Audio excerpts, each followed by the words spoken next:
¿Te has preguntado en algún momento cómo se ve un corazón arrepentido? Porque muchas veces, y sé que usted le ha pasado, que ha visto alguna persona que dice estar arrepentida, pero lo que simplemente tuvo fue un remordimiento. Dijo, hice mal, me siento mal por eso, pero lo volvería a hacer. ¿Cuáles son estos reflejos que destella el arrepentimiento? La palabra del Señor nos muestra que Juan Bautista, eso está en Mateo 3:8, le decía a los sacerdotes, den frutos dignos de arrepentimiento. Porque un corazón da evidencias de un cambio. Y no solo de un simple cambio, sino de un cambio genuino cuando es perdonado. Cuando yo soy perdonado, cuando ya yo en mí hubo un arrepentimiento, mi forma de vivir demuestra que estoy arrepentido de ese pecado que yo cometí. Y he cambiado mi dirección y no vuelvo atrás. Cuando un corazón está arrepentido y es perdonado, demuestra con su conducta que ha dejado de pecar. No es un remordimiento, no es un momento de sentirse mal. Y la idea central de mi mensaje hoy es que si tú te arrepientes de tus pecados, Dios te perdonará y Dios te restaurará. Lo voy a repetir. Si te arrepientes de tus pecados, Dios te perdonará y te restaurará. Hoy vamos a hablar sobre los reflejos del arrepentimiento, que es el título del mensaje de hoy. ¿Qué refleja un corazón arrepentido? Lo responderemos en los siguientes puntos. 1. Un corazón arrepentido refleja que ha reconocido y confesado su pecado. 2.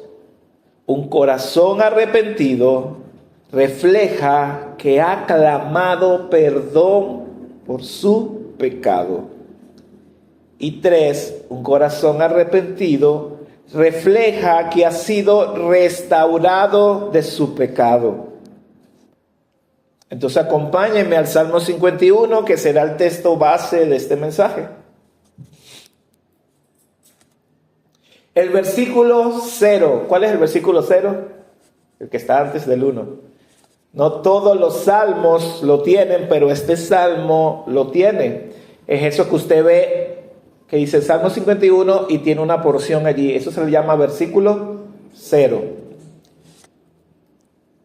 Dice, Salmo de David, cuando después que se llegó a Betsabé, el profeta Natán lo visitó.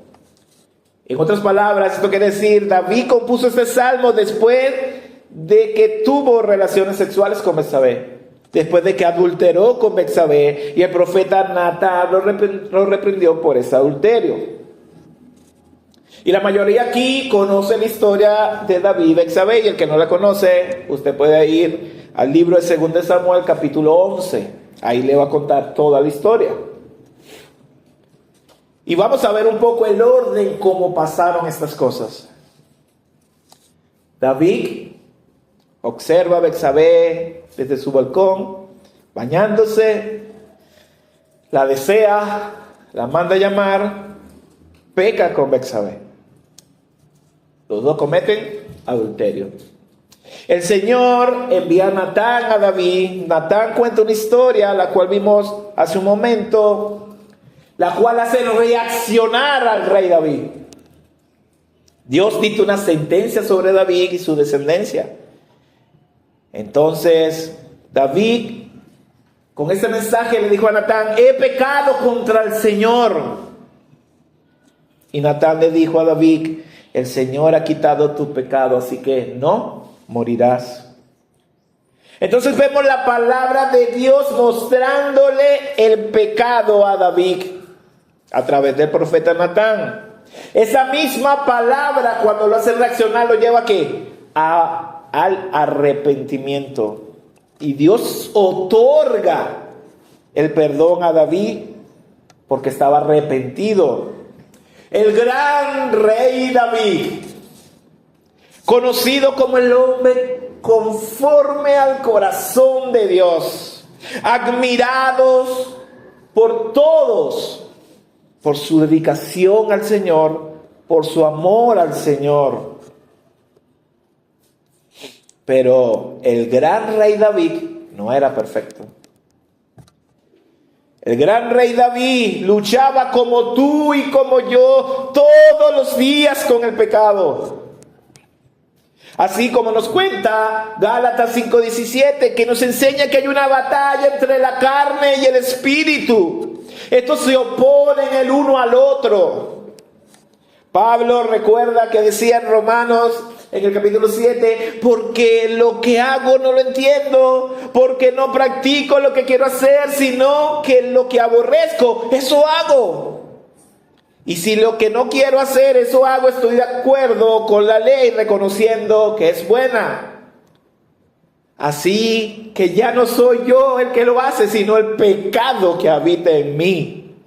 Tanto David, tanto tú como yo tenemos esta lucha. ¿Cuál es la diferencia, mis hermanos, cuando un creyente peca y cuando un no creyente peca? Porque el creyente peca. Muchos cristianos que yo conozco me han llegado a decir, yo no peco. Y yo digo, wow. El apóstol Juan en su primera carta, en el capítulo 1, versículo 8, dice, si decimos que no tenemos pecado, nos engañamos a nosotros mismos. Y la verdad no está en nosotros.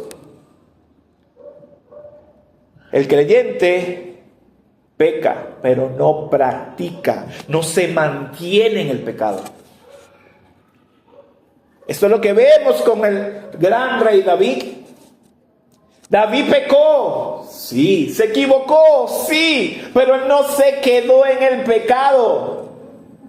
Él fue corriendo, buscando la misericordia de Dios. Por eso una vez que la palabra vino a él a través del profeta Natán, él se arrepintió y automáticamente el profeta le dijo que Dios le había perdonado, que no iba a morir.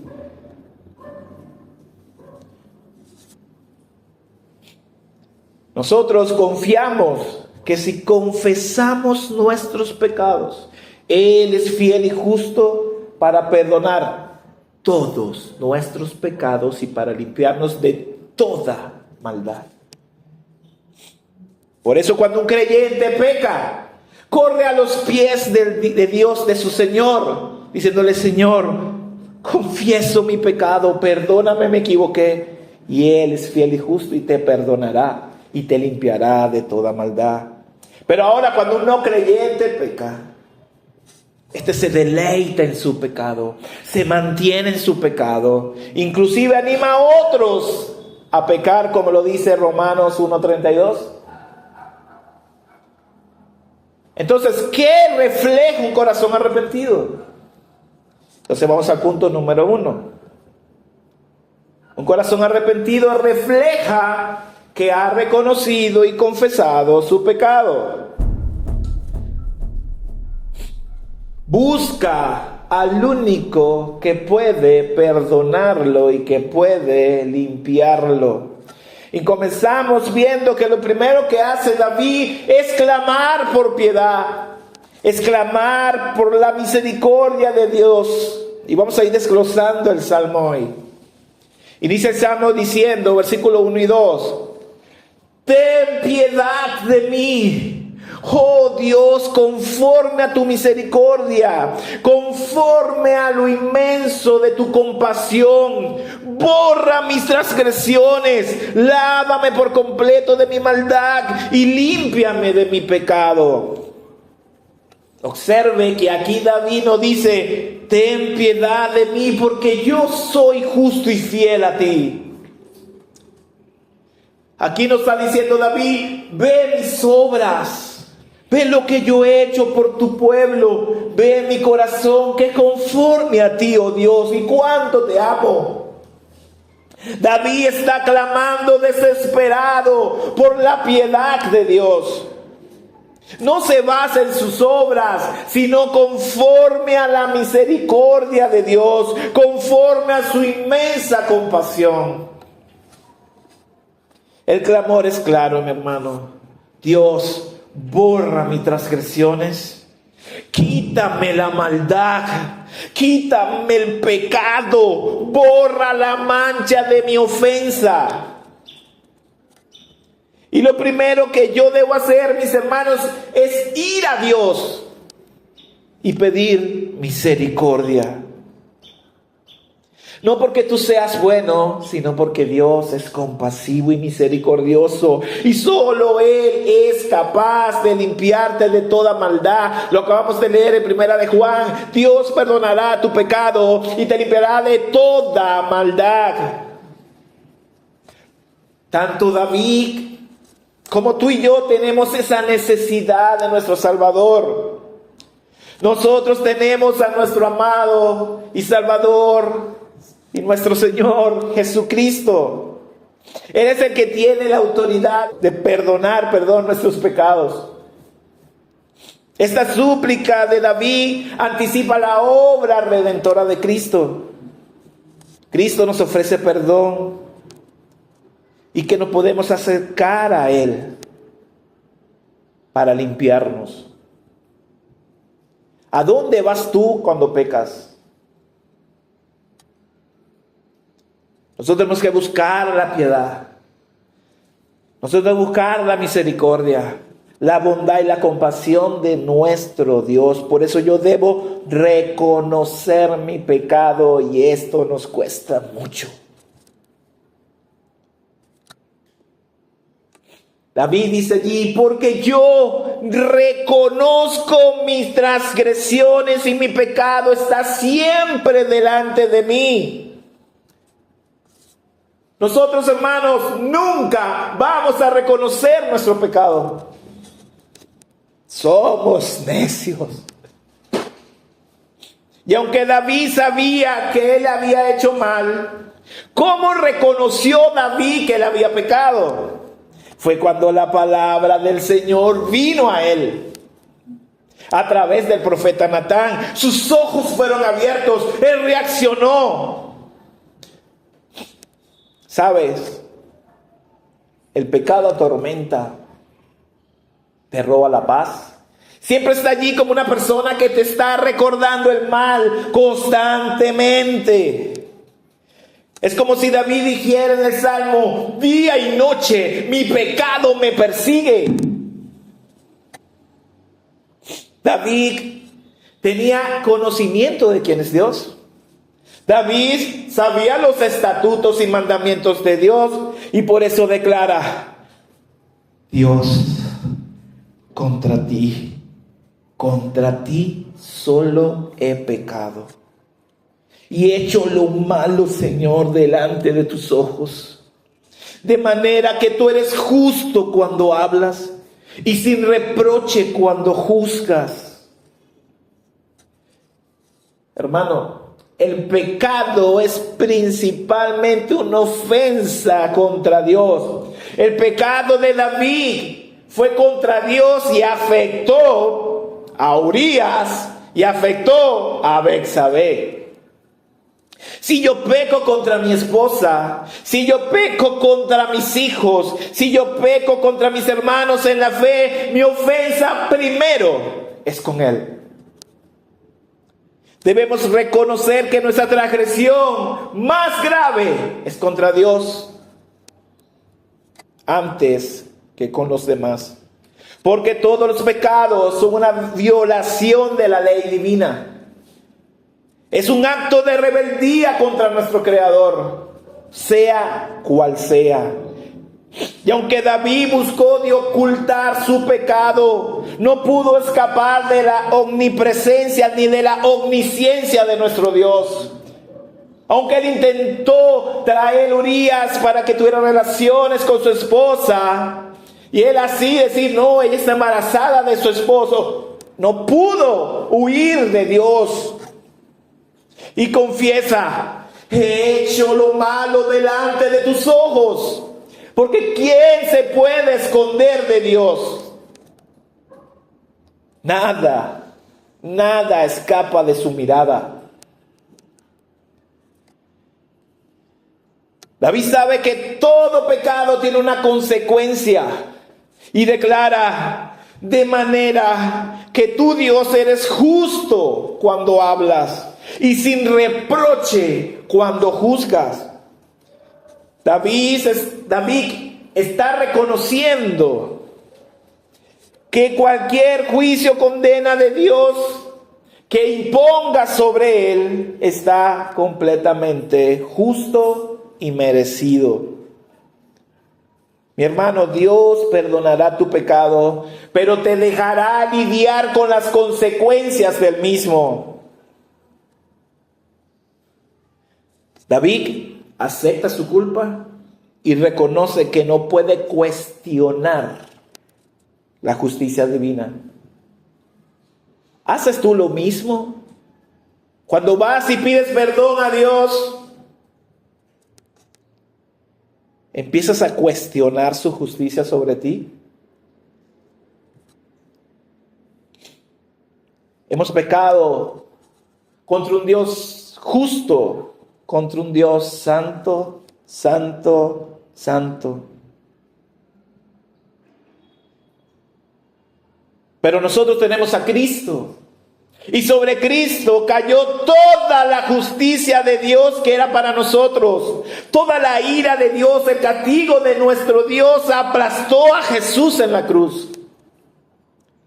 Y gracias a Cristo nosotros ahora fuimos perdonados, redimidos y justificados.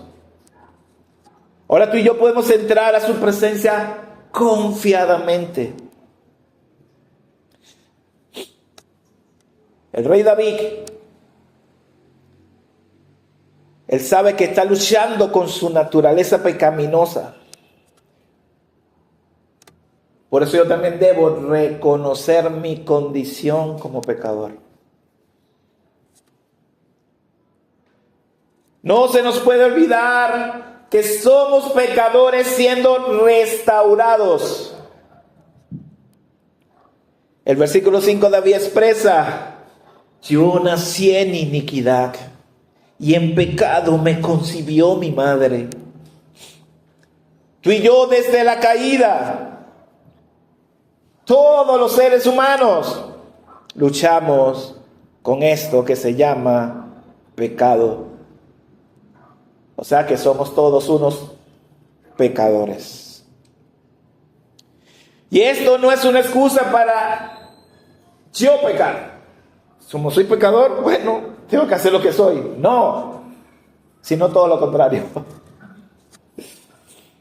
Esta condición me hace amar al pecado y no a Dios. Por eso yo necesito reconocer que necesito un Salvador. David corrió a los pies de Dios. Tú y yo corremos a los pies de Cristo. Porque yo, con mis fuerzas, no puedo hacer nada. Por eso Dios me lleva a su presencia para librarme de esta condición. Por eso necesito estar en la presencia de Dios para ser expuesto a su verdad y a mi verdad. Lo voy a repetir. Yo necesito estar en la presencia de Dios para ser expuesto a su verdad y a mi verdad. ¿Cómo es esto, pastor? Vaya conmigo al versículo 6. Tú deseas la verdad en lo más íntimo y en lo secreto me harás conocer sabiduría. Yo debo presentarme delante de Dios, hermanos, siendo honesto con nosotros mismos, siendo honesto con Él. Presentándonos a Dios con la verdad por delante. ¿Acaso le puedes ocultar algo a Él? Reconociendo nuestros pecados, reconociendo nuestras fallas, reconociendo nuestras debilidades. En lo secreto, en la intimidad, Dios me revela. Dios me da a conocer su sabiduría. Escúchenme, Dios no se enfoca en acciones externas. Dios no se enfoca en rituales superficiales, sino que anhela una transformación desde adentro. Por eso, cuando tú y yo nos presentamos delante de Dios, debemos hacerlo con un corazón sincero, con un corazón arrepentido, con un corazón humillado.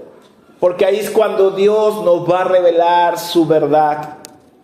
Ahí es donde Dios nos va a dar entendimiento. Ahí es donde Dios nos va a dar discernimiento cuando lo buscamos a Él. No estamos hablando solo de un conocimiento intelectual, sino que comienzas a tener una comprensión profunda de los caminos de Dios. En la intimidad Dios te revela cuál es su voluntad. En la intimidad Dios te revela cuál es el camino que tú debes seguir. Es en lo íntimo que Dios te va a enseñar a vivir conforme a su voluntad. Yo voy con mi verdad. Señor, soy un pecador. Señor, mira cómo fallé. Mira lo que hice y estoy arrepentido, Señor. Esto me duele, esto me carga, esto me atormenta. Yo te pido perdón. Y Dios allí va a revelar su verdad sobre ti. Mateo 27, el versículo 50 dice: entonces Jesús, clamando otra vez a gran voz, exhaló el espíritu. O sea, murió. Y en ese momento el velo del templo se rasgó en dos, de arriba abajo. ¿Sabe qué significa esto? Que gracias a Cristo tú y yo ahora tenemos acceso al trono de la gracia. Que podemos ir libremente y presentarnos delante de nuestro Creador. Todo gracias a Cristo. Gracias a Cristo yo puedo ir a la intimidad hoy con el Padre. Ya no necesito un ritual. Ya no necesito un sacerdote que me haga un sacrificio para... Yo puedo ir delante de Él. Porque ya Cristo abrió ese camino. Y decirle: Dios, estoy arrepentido. Soy un pecador. He pecado contra ti. Necesito de tu verdad. Necesito de tu bondad. Necesito de tu misericordia. Entonces, mis hermanos, ¿qué refleja un corazón arrepentido? Un corazón que pide auxilio a Dios. Es un corazón que reconoce su pecado ante Dios y ante sus hermanos. Es un corazón que refleja, que sabe que los juicios de Dios son justos.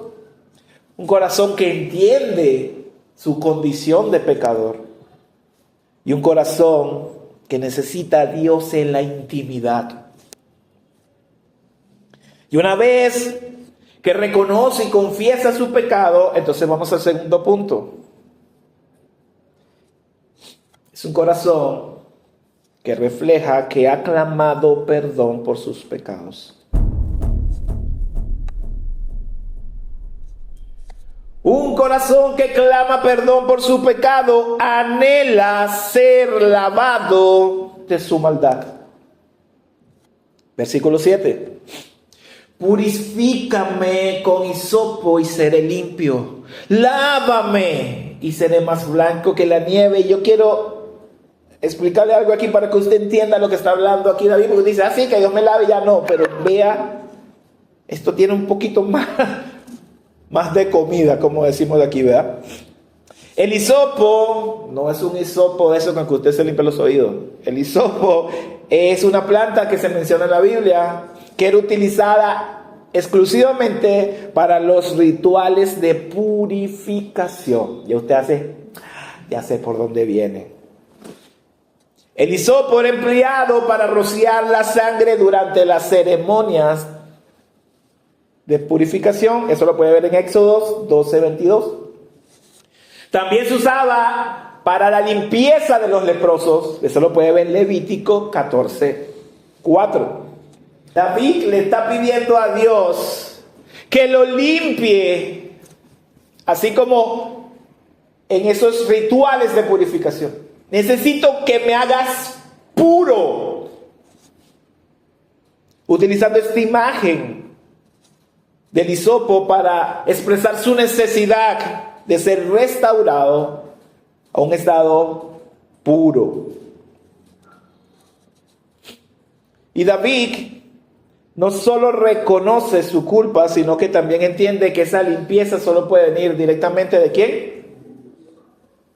No de cualquiera. Ahora, la otra frase que dice allí, lávame y seré más blanco que la nieve. También diremos, sí, bueno, la nieve blanca sigue. No, esto también tiene un significado.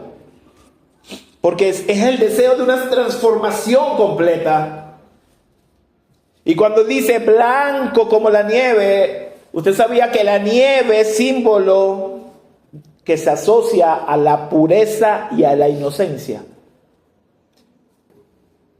En pocas palabras, mis hermanos, David pide ser lavado, purificado por Dios hasta alcanzar una pureza extrema, una renovación total en su relación con Dios. Déjame decirte algo, tú y yo hemos sido lavados con la sangre de Cristo Jesús. Todos nuestros pecados han sido lavados, limpiados a través del sacrificio de Cristo en la cruz. 1 Juan 1:7. La sangre de Cristo ha limpiado nuestros pecados. Un corazón que clama perdón por su pecado anhela tener el gozo de estar bien y en comunión con Dios. Versículo 8 dice, hazme oír gozo y alegría.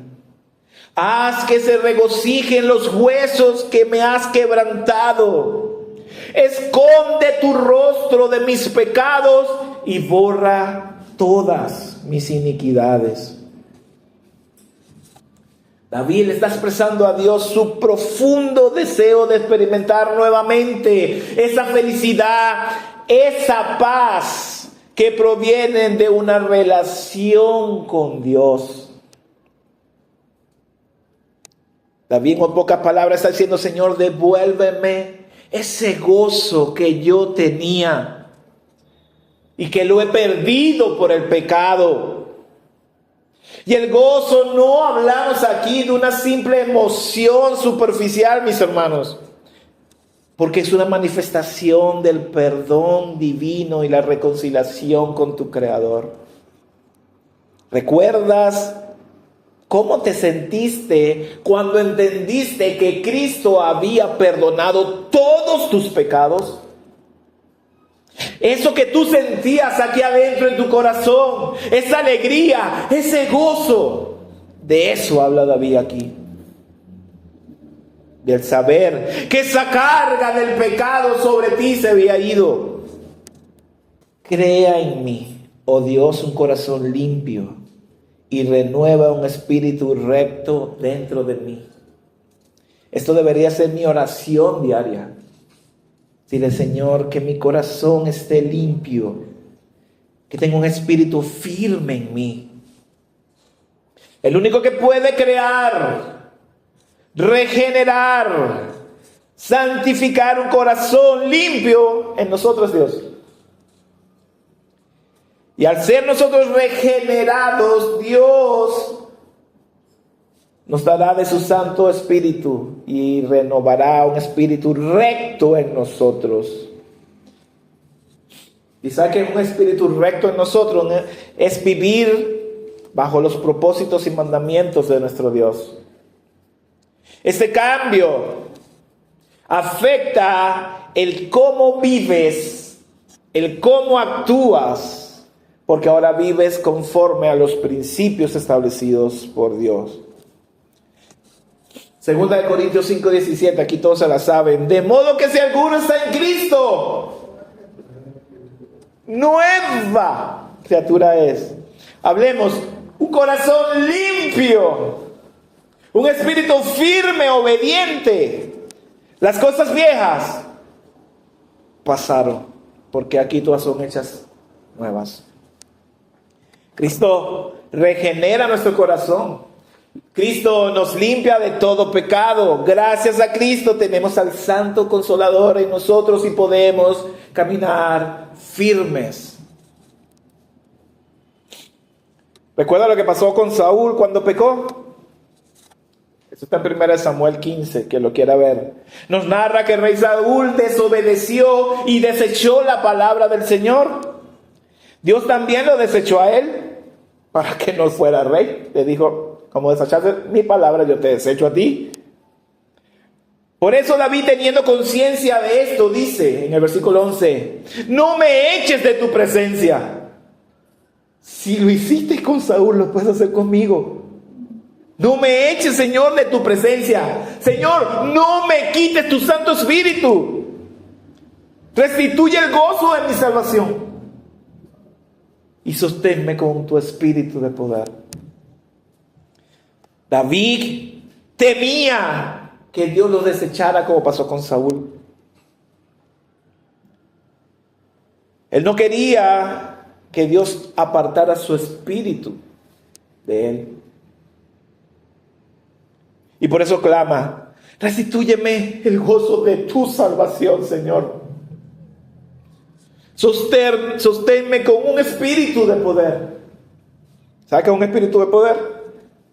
No tiene nada que ver con somos poderosos, no. Nada que ver con eso. Sino que tenemos obediencia. En otras palabras, haz que esté dispuesto a obedecerte.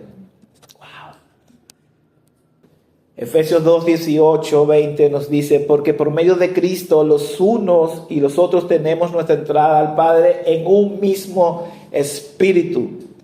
Así pues, ustedes ya no son extraños ni extranjeros, sino que son conciudadanos de los santos y son familia de Dios. Hermanos, antes en el Antiguo Testamento el Espíritu Santo iba, venía, iba, venía.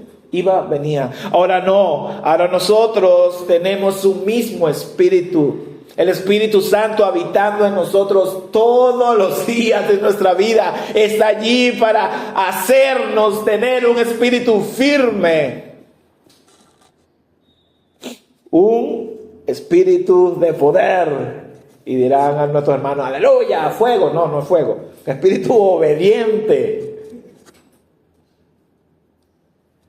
David clama por ser restaurado. Y nos lleva al último punto. Un corazón arrepentido refleja que ha sido restaurado de su pecado. Y hermano, un corazón que ha sido restaurado de su pecado quiere mostrar a todos lo que Dios hizo con él. Ahora vemos cómo David hace un compromiso para compartir este conocimiento de la verdad de Dios con aquellos que han pecado. Dará testimonio de lo que hizo con él. Escuche versículo 13. Entonces enseñaré a los transgresores tus caminos, y a los pecadores se convertirán a ti. Tú y yo tenemos el mismo llamado que está haciendo David aquí. El Señor Jesús nos dijo, vayan pues y hagan discípulos a todas las naciones. Bautícenlos en el nombre del Padre, del Hijo y del Espíritu Santo, enseñándoles a guardar todos los que yo les he mandado. Y recuerden que yo estaré con ustedes todos los días hasta el fin del mundo. David está diciendo, yo quiero que todos los que pecan vean mi testimonio y se conviertan a ti. El Señor nos dijo, vayan al mundo y muestren lo que yo he hecho en sus vidas, hagan discípulos, bautícelos y enséñenlos a obedecer todo lo que yo les he enseñado. El rey David clama, líbrame de los delitos de sangre, oh Dios, Dios de mi salvación. Entonces mi lengua cantará con gozo y justicia. Pero ¿cuál era la mancha más grande que tenía el rey David? El rey David había derramado mucha sangre, pero en especial una de su soldado leal, Urías. Eso le pesaba a David. Y cuando vemos la historia, el Señor dice, lo que tú hiciste en lo íntimo, yo lo voy a poner en público. O sea que esto no era secreto para Israel. Y por eso le pide a Dios, Dios, líbrame de estos delitos de sangre. Toda la sangre que he derramado, en especial la de Urías. Hermano, ¿qué pasa cuando yo oculto mi pecado? En el versículo dice David que sus huesos se sienten quebrantados. Siento que el pecado me aplasta. Vemos la comunión de David se afectó por el pecado, porque lo ocultó, no lo confesaba. Su boca no podía proclamar la grandeza y la gloria de nuestro Dios. Y por eso, un corazón que es restaurado del pecado, alaba a Dios. Versículo 15. Abre mis labios, oh Señor, para que mi boca anuncie tu alabanza. Porque cuando un corazón es restaurado, mi hermano, la consecuencia de esto es que Dios mismo abre tus labios para que salga de tu corazón alabanzas. Porque solo un corazón que ha sido perdonado puede proclamar la gloria de Dios. Una persona feliz, una persona perdonada, una persona restaurada, canta, mi hermano. Por eso la Biblia tiene tanto canto, porque hay mucho perdón. Cuando usted ve a un cristiano que canta mucho, ese hombre o esa mujer le ha perdonado mucho. Porque Dios abre nuestra boca para proclamar su grandeza. Y David era famoso ¿por qué? Por sus composiciones musicales. Por lo tanto, David era una persona que experimentaba el perdón y la gracia de nuestro Dios. Y expresaba sus alabanzas con música. La iglesia canta alabanzas a nuestro Salvador y Señor Jesucristo, quien es digno de toda gloria, de toda honra, poder, honor, alabanza. Por eso cantamos con tanta alegría. Por eso cantamos con lo más profundo de nuestro corazón, porque estamos tan agradecidos con nuestro Dios. Amén. Un corazón que es restaurado de su pecado se presenta ante Dios con un espíritu contrito y humillado. Ahora David nos deja una verdad que debemos entender muy bien. Escuche, versículos 16 y 17. Porque tú no te deleitas en sacrificio. De lo contrario, yo lo ofrecería. No te agrada el holocausto. Los sacrificios de Dios son el espíritu contrito. Al corazón contrito y humillado, Dios no despreciarás. Y usted dirá, es que no, ya no vamos a hacer, ya ahí el tiempo de David no van a hacer más sacrificios porque el Señor no quiere holocausto, el Señor no quiere sacrificio, no quiere nada. David no está rechazando aquí los sacrificios del antiguo pacto. Hay mucha gente que malinterpreta esto. Él está enfatizando, escúcheme, que el sacrificio externo sin un corazón arrepentido no tiene valor ante Dios. ¿De qué me valía a mí ofrecer un sacrificio mecánicamente, creyendo que eso me hacía justo ante Dios, pero mi corazón no tenía ningún tipo de cambio ni arrepentimiento? Déjeme recordarle estas palabras de Samuel que le dijo a Saúl. Y lo voy a leer de la versión NTV para que sea más entendible. Pero Samuel le respondió: ¿qué es lo que más le agrada al Señor? ¿Tus ofrendas quemadas y sacrificios o que obedezcas a su voz? Escucha, la obediencia es mejor que el sacrificio Y la sumisión es mejor que ofrecer la grasa de los carneros. La rebelión es tan pecaminosa como la hechicería. Y la terquedad tan mala como rendir culto a un ídolo. Así que por cuanto has rechazado el mandato del Señor, Él te ha rechazado como rey.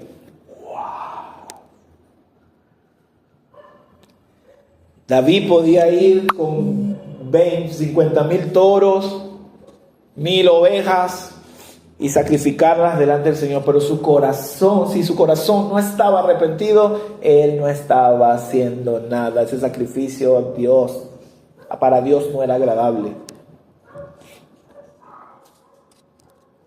Hermanos, nuestro Dios no busca un sacrificio ritualista.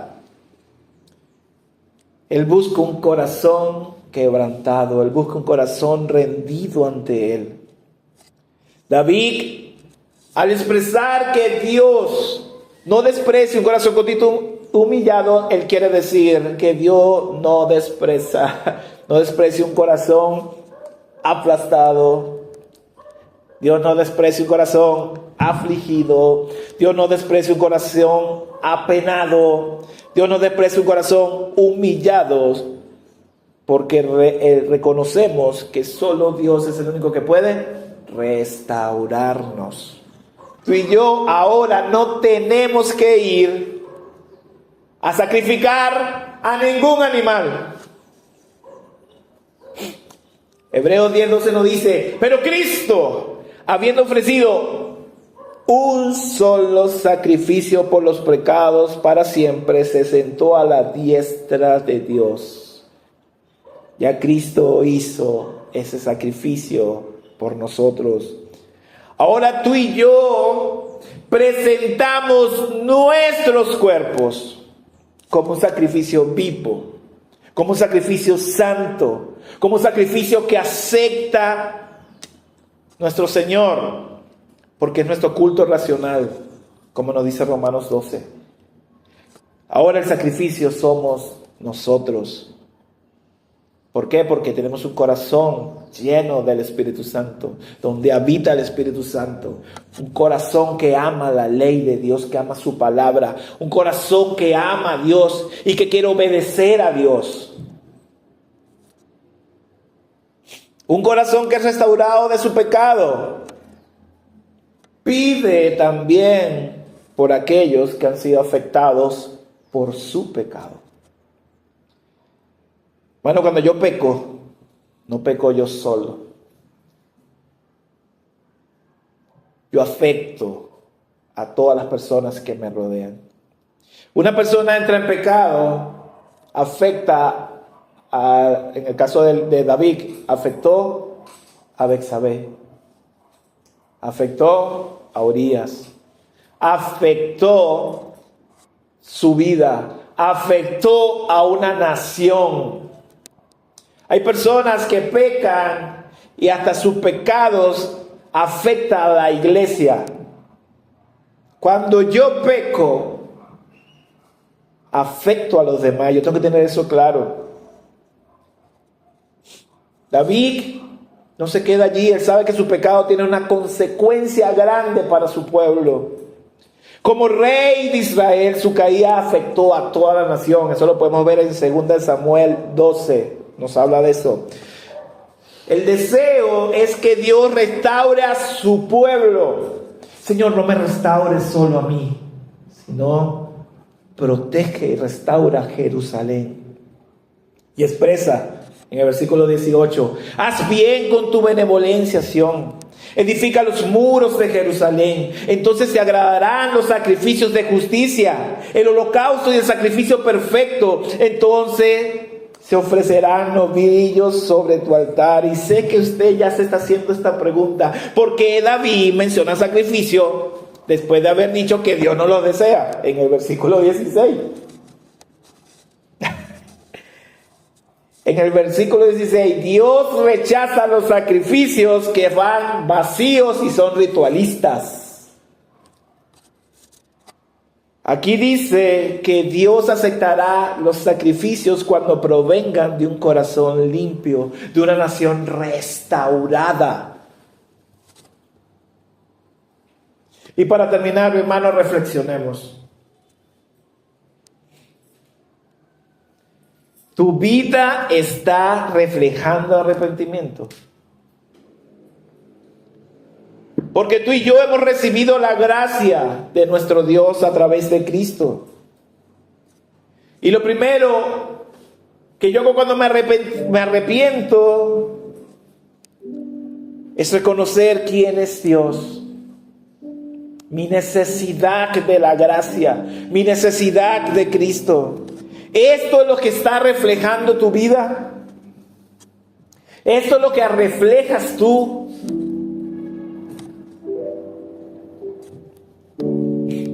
¿Reconoces la gravedad del pecado?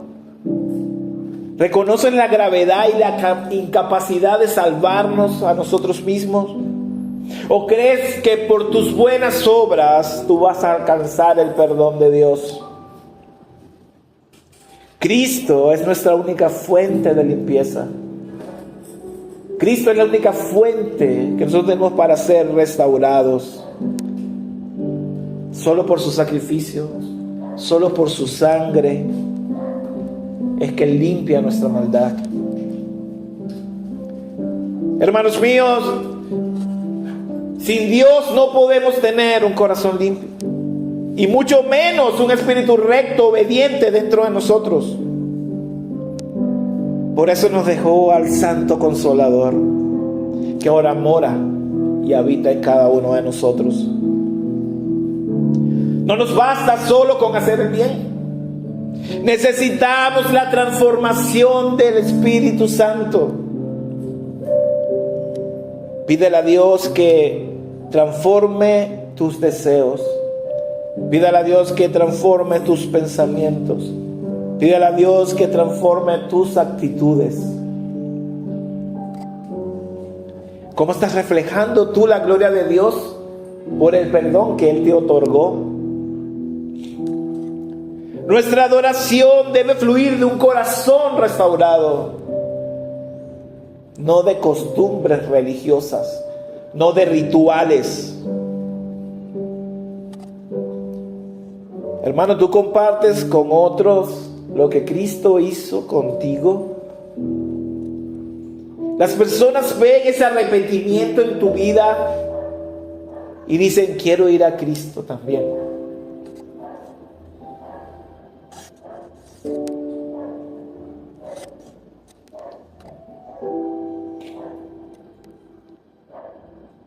Yo oro para que nuestra vida refleje este arrepentimiento.